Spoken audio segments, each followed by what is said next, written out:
प्रभु रामचंद्र भगवान की जय।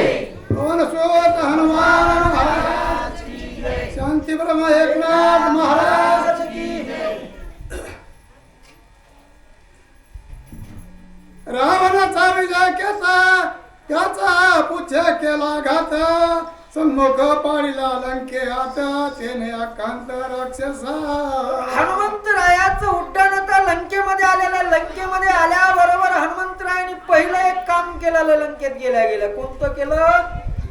राजा रावण युद्धाला गेल्याच्या नंतर जो ध्वज मिरवत होता विजय केत नावाचा, ठीक आहे ना, विजय झाला की तो असणारा फडकवायचा अशा प्रकारचा जो ध्वज आहे तो ध्वज त्या ठिकाणी असणारा उलटून खाली पाडला आणि खाली पाडून त्या ठिकाणी असणारा पूर्णपणे सगळ्यांनी तो पाहिल्यानंतर काय झालं? सहित शीघ्र विजय केता पडिला देखे लंकेत तेने दचकला लंकानाथ आला लंकेसी।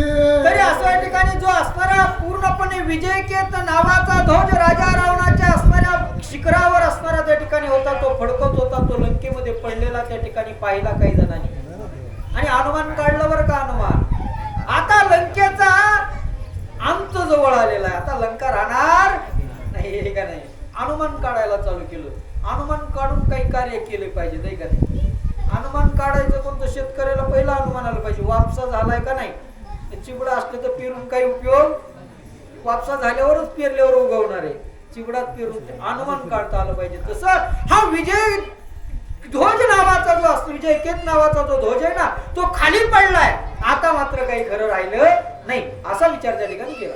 नाही वायूचा धडाळा नाही मेघाचा गडाळा शिखरेची खचली कडाळा भांगिला दळ विजय केतो। एवढंच नाही, अनुमान काढायला चालू केलं काही लोकांनी, कुठली सोसाट्याची हवा सुटलेली नाही, ठीक आहे नाही, किंवा आकाशामध्ये मेघ गर्जना करत नाहीत, ठीक आहे ना, ढगही त्या ठिकाणी आलेले नाही, कुठलं वातावरण त्या ठिकाणी असणारं संघर्षाचं निर्माण झालं नाही, परंतु ध्वनी उमटला, आवाज त्या ठिकाणी आलेला आहे आणि त्या आवाजाच्या साह्यानं हा विजय केतू नावाचा जो ध्वज आहे तो उन्मळून पडलेला आहे, ठीक आहे ना। कुठल्याही प्रकारचं काही असणारं त्याला निमित्त नसताना पडण्याचं काय कारण असावं असा विचार त्या ठिकाणी करतात। रावण हरिली श्रीराम रमा येथून विजय नाही आम्हा राजा रातला अधर्मा मरण धर्मा। खरं अनुमान काही लोकांनी काढलं आहे का नाही, खरं अनुमान काढलं, याला म्हणतात असणारं सात्विक वृत्ती बरं का।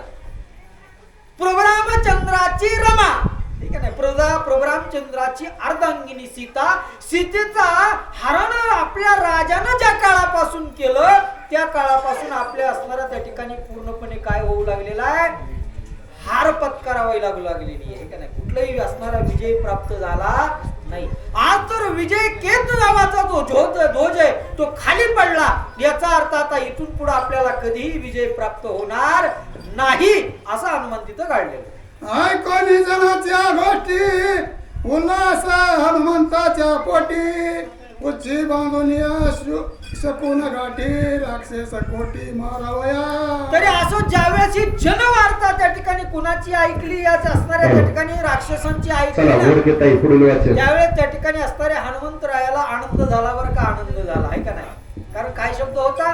रामाची रमा, ठीक आहे ना, रामाची अर्धांगिनी हा शब्द ऐकला, हनुमंतरायाच्या अंतःकरणामध्ये आनंद झाला आणि शकून गाठ मारली, म्हणले कितीही राक्षस येऊ द्या ना, आता मात्र मी भिणार, आता कळालं की हा चोर आहे, आतापर्यंत शंका होती ना आणली असेल का नसेल, आता मात्र असणारं कळालं की हा चोरच आहे, आता कितीही राक्षस आले तरी त्यांचा अंत केल्याशिवाय राहणार नाही असा विचार त्या ठिकाणी हनुमंतांनी केलेला आहे।